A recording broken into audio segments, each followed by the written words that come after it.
My family always believed success should be loud.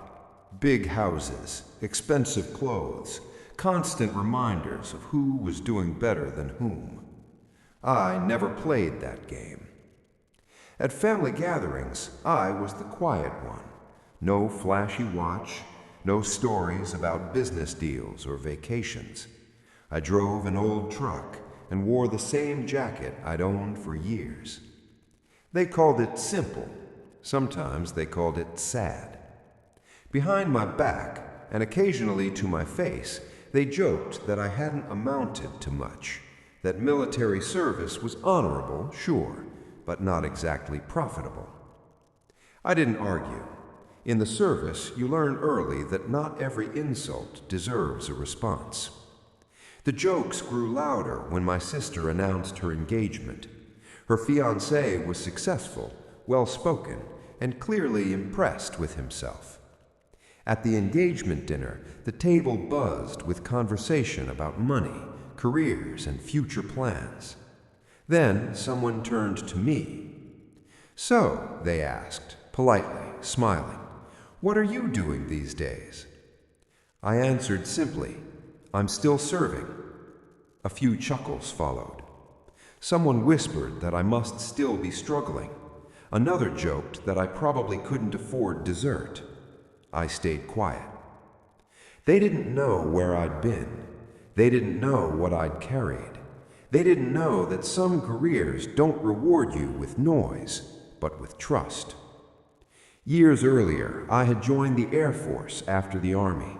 Long missions, longer silences, responsibilities measured not in profit, but in lives. I had flown aircraft most people only saw in documentaries, planes that never made headlines, jets that moved before the world knew why. But I never talked about it, because you don't talk about things you're entrusted to protect. Dinner continued. Then my sister's fiancé leaned back in his chair and smiled. He had just returned from a work trip overseas, a military chartered flight. He said something casually, not knowing what it would do to the room. He said, "Funny thing," he looked at me. "I heard your name mentioned at the airbase. They said one of the jets parked there belongs to you." The table went silent. Someone laughed nervously. He shook his head. "No, I'm serious. They said it's assigned to you, a long-range military jet." I didn't correct him. I didn't explain, because the truth was simpler than they imagined. It wasn't my jet. It was my responsibility. The room shifted. Eyes studied me differently now, not with curiosity, but with recalculation. I finally spoke. "I don't own it," I said. "I fly it when the country needs me to." No one laughed after that. My family didn't suddenly applaud. They didn't apologize, but they understood something they hadn't before. Success isn't always visible.